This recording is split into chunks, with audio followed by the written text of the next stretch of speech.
دوستوں کے ساتھ نہیں، دوستوں کے ساتھ، حضرت کے ساتھ تو سب مسکرا کے بتیاتے.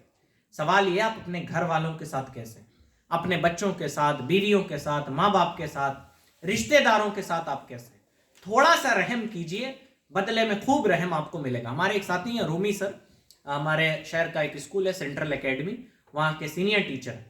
تو وہاں پہ وہ میرے خیال سے کامرس پڑھاتے ہیں اور کافی مطلب سوشل آدمی ہیں. تو ان کا کسی سے اختلاف تھا، کوئی رشتہ دار تھے، تو وہ شادی میں ملے تو انہوں نے ایک دو بار سلام کیا تو وہ اوائڈ کر گئے. لیکن وہ پلیٹ اٹھا رہے تھے، جیسے دو لوگ ایک ساتھ بڑھ جاتے ہیں، تو انہوں نے بس پیچھے ہٹ کے اتنا کہا چچا آپ پہلے لے لیجیے. اب ان کے دل میں رحم آ گیا، انہوں نے اپنے بغل میں بیٹھایا، اپنے پوتے سے کہا جاؤ انکل کے لیے پانی لے کے آؤ. ختم ہو گئی، سب کچھ ختم ہو گیا، ہے نا. اور تھوڑا اللہ کی رضا کے لیے جھکنا سیکھی. جیسے آپ سے میں ناراض ہوں تو آپ مجھے منانے آئیں گے تو مان لیجیے میں نہیں مانا تو آپ کا دل ٹوٹ جائے گا. لیکن آپ اللہ کے لیے اگر منانے آئیں گے کہ ہم اللہ کی رضا کے لیے منانے جا رہے ہیں، تو میں مانوں نہ مانوں آپ آئے، آپ کو ثواب مل گیا. بات کرتے آپ بھلائی کے لیے آئے تھے. ہم لوگ جاتے ہیں، ہمیں مسجدوں سے بھگایا گیا ہے، ہمیں فرحان بھائی تو میرے ساتھ رہتے ہیں، مسجدوں سے نکالا گیا، اماموں نے نکالا ہے نا. تو کیا ہم اس لیے تو گئے نہیں تھے کہ ہماری عزت ہو جائے، ہم دین کے لیے گئے تھے، ہمارا کام تھا جانا. انہوں نے جیسا رویہ اختیار کیا وہ جانا ہے نا. تو بہرحال قوم پہ تنقید کرنے کی بجائے ہمیں تھوڑا سا سیلف امپروومنٹ کی ضرورت ہے. اور یہاں سے اٹھنے کے بعد لوگ کہتے ہیں نا، محفل سے اٹھتے ہیں تو باپ اپنے بیٹی سے کہتا ہے کہ سن لی ہو نا مولانا صاحب کیا کہے ہیں، اب تھوڑا ادب کرنا، میرا نماز پڑھنا. ایسا کچھ مت کیجیے، آپ اپنے اندر بھلائی پیدا کیجیے. تھوڑا کرداری طور پہ دعوت دینا سیکھیے، ہے نا.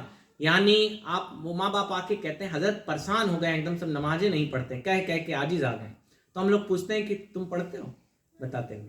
تو ہم لوگ کہتے ہیں جائیے خود نماز پڑھیے، اللہ سے دعا کیجیے، آپ کو کہنا بھی نہیں پڑے گا، وہ نمازی ہو جائے. آپ چاہتے ہیں آپ کی اولادیں موبائل زیادہ نہ دیکھیں.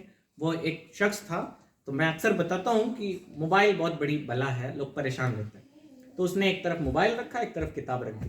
وہ دیکھنا چاہتا تھا کہ نیچرلی طور پہ بچے کس طرف جا رہے ہیں، اور اپنے بچے کو وہاں چھوڑ دیا.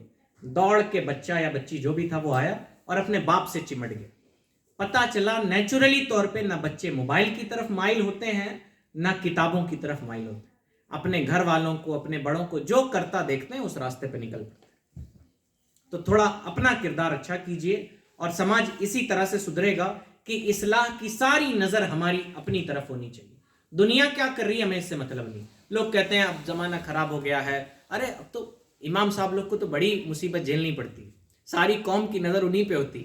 ارے امام صاحب دیکھیے بڑے گڑبڑ ہیں، ان کا پیروا ٹیڑھا رہتا ہے، نماز ہے کہ نہیں، ہتھوا صحیح سے نہیں اٹھاتے ہیں.